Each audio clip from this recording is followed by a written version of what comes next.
বিষয়টা নিয়ে কথা বলবো সেটা হচ্ছে ইউএই বা হচ্ছে দুবাই ট্যুরিস্ট ভিসা নিয়ে কথা বলবো। ইউএই বা হচ্ছে দুবাই ট্যুরিস্ট ভিসা করতে হলে আপনাকে কি কি ডকুমেন্টস লাগবে, কিভাবে আপনি ভিসার জন্য আবেদন করতে পারেন সেটা নিয়ে ডিটেইলে কথা বলবো। এখানে মূলত যেটা রয়েছে, ইউএই বা দুবাই ভিসাটা দিয়ে থাকে ই ভিসা। এই ভিসাটা মূলত হচ্ছে ইলেকট্রনিক্স ভিসা।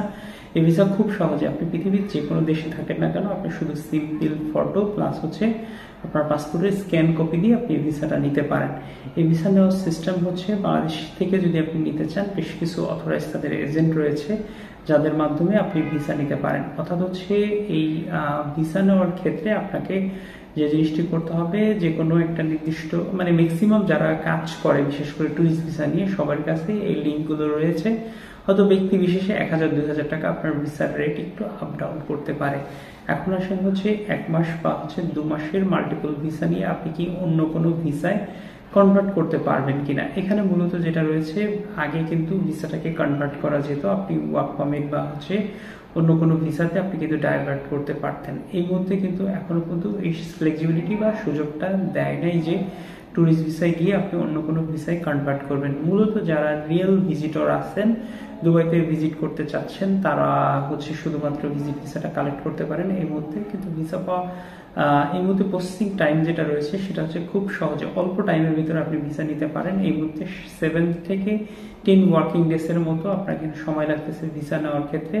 আমি বেশ কিছু এজেন্সির সাথে কন্ট্যাক্ট করে দেখেছি যারা মূলত আসলে ভিসার খরচ যেটা নিচ্ছে সেটা হচ্ছে আপনার 19,000 টাকা থেকে, যেটা 1 মাসে, সেটা 19,000 থেকে শুরু করে 22,000 টাকার ভিতরে আপনার ভিসার রেট। মানে হচ্ছে দেখলাম কয়েক জায়গা নক করে যে কেউ হয়তো 20,000 করতেছে, কেউ হচ্ছে 20,500, কেউ 19,000 প্লাস এরকম রেটে। কেননা হচ্ছে রেট কিছুটা আপ ডাউন করতে পারছে, কেউ হয়তো ডিরেক্ট নিচ্ছে, কেউ হয়তো কারোর কাছ থেকে শেয়ার করে নিচ্ছে, কিন্তু এটা 100% ভিসা হবে। আর একটা বিষয় সেটা হচ্ছে আপনার প্রত্যেকটা ভিসার ক্ষেত্রে মানে আপনার একটা ডিপোজিট চাচ্ছে, সেটা হচ্ছে 1000 দিরহাম পরিমাণে যে একটা ডিপোজিট চাচ্ছে। আপনি যখন রিটার্ন চলে আসবেন বাংলাদেশে, তখন আপনার যে ডিপোজিটের মানিটা রয়েছে, আপনি হচ্ছে ইমিগ্রেশন ক্রস করার পরে আপনার পাসপোর্টের যে ইমিগ্রেশন থেকে আপনি যে ডিপার্চার হয়ে চলে আসছেন, মানে রিটার্ন চলে আসছেন, এক্সিট করার পরে এক্সিট সিলটা আপনাকে দিয়ে দিলেই কিন্তু আপনার তারা যে টাকাটা রয়েছে হয়তো তাদের হাত থেকে কালেক্ট অথবা আপনার অ্যাকাউন্টে টাকা ট্রান্সফার করে দিবে। যেহেতু তাদের নির্দিষ্ট একটা প্রতিষ্ঠান রয়েছে বা হচ্ছে